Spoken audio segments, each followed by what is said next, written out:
வணக்கம், நான் உங்கள் ராஜேஷ், ப்ராப்பர்ட்டி கன்சல்டன்ட். முந்தைய பதிவில் டிடிசிபி, சிஎம்டிஏ, ரெரா மற்றும் பட்டாவை பற்றிய பார்வை தெளிவாக பார்த்தோம். இன்னைக்கு நம்ம பார்க்க போற விஷயம், நம்ம ஒரு இடம் வாங்குறோம்னா அதுல என்னென்ன விஷயங்களை சரிபார்க்கணும் அப்படின்ற விஷயத்த பார்க்க போறோம். ஏன்னா இடம் வாங்குறதுன்றது நம்மளுடைய தலைமுறையாக அனுபவிக்கக்கூடிய ஒரு விஷயம். ஸோ அதை நம்ம சரிபார்த்து வாங்கினால்தான் நாமும் நிம்மதியாக இருக்க முடியும், நம்முடைய அடுத்த தலைமுறையும் நிம்மதியாக அந்த இடத்தில் வாழ முடியும்.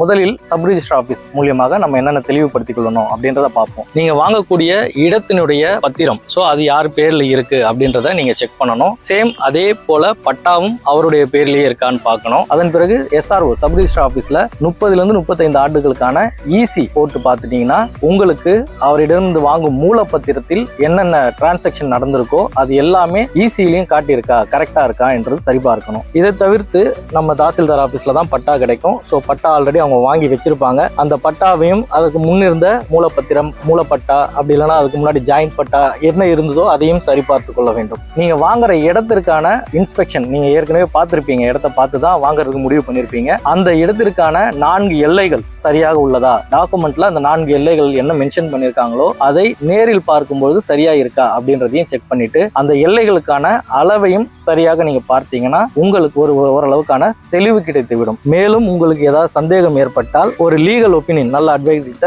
ஒரு லீகல் ஒப்பீனியனும் வாங்கிட்டு தாராளமாக நீங்க பத்திரவு பதிவு செய்யலாம். இது தவிர்த்து இன்னைக்கு நம்மளுடைய அப்ரூவ்டு லே அவுட்ல இருந்து வாங்குற இடங்கள்ல மோஸ்ட்லி உங்களுக்கு எல்லாமே ஓரளவுக்கு தெளிவாக தான் இருக்கும். ஏன்னா அவங்களே அப்ரூவ்டு வாங்கும்போது நம்ம என்னென்ன விஷயங்களை சரிபார்க்கணுமோ அது எல்லாத்தையுமே சரிபார்த்து பிறகுதான் அவர்களும் அப்ரூவ் வாங்கியிருப்பாங்க. ஸோ நீங்க லீகல் ஒப்பீனியன் பார்த்து கண்டிப்பாக நீங்க அந்த இடத்தை உரிமையாக்கி கொள்ளலாம்.